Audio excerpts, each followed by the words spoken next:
Hey, back today with a new lens actually that I just got, which is a Sigma 30mm 1.4. And this lens actually has been recently discontinued. They've come out with a brand new 30mm 1.4.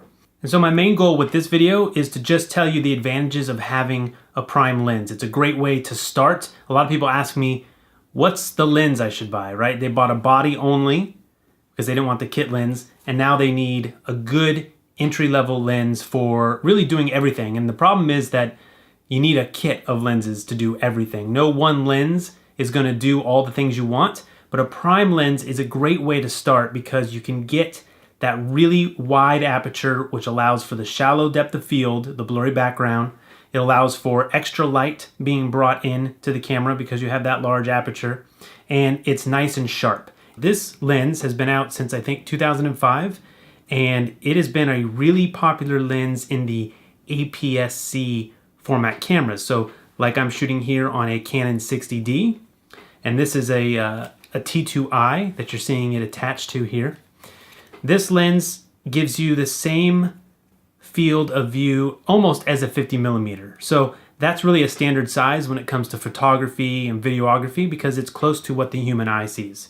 So this is actually 30mm as it comes, the lens itself, and then when you put it on a crop sensor camera, like all these Canon lines that are below the 5D Mark II, 3, and the 6D, all these crop sensor cameras, it becomes 45mm, so about as close to 50mm as you're going to get. And the key to this lens, why it's such a great lens for starters or even someone who already has an established kit, this lens is a prime lens, and it gives you that really shallow depth of field, which is a blurry background. Now, my background's not as blurry right now because I'm shooting at about f6.3 so that I can make sure that I stay in focus. Because if you shoot down at 1.4, all I would have to do is barely move and I would be out of focus. With 6.3, I have a little bit more room. So the background's still gonna be a little blurry, but this is not a filmic scene. You know, this is just me talking in front of the camera, showing you a lens. I want the lens and the camera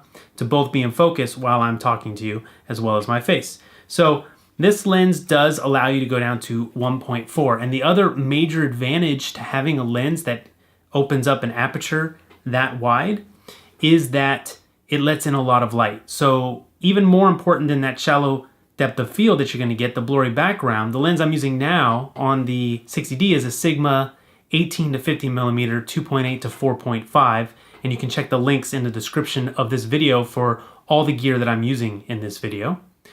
And that lens only goes down to 2.8, so if I'm shooting in a dark environment like a concert or anywhere where the lights are low or at night, 2.8 is as large of an opening as I can make the aperture, so only that much light is going to get in. A 1.4 lens is going to allow that much more light into the camera, and so you get a better low light image, because otherwise you really only have the ISO to adjust, and that is an artificial digital process that is making the sensor more sensitive to light. So you want it to be done optically, natively, whatever you want to call it, through the lens, okay? And so you get two advantages. You get that shallow depth of field that you can get even beyond a zoom lens, and you get more low light capabilities. Now again, it's going to be harder to focus, and this focus ring is the tightest I've come across on any of the lenses that I have.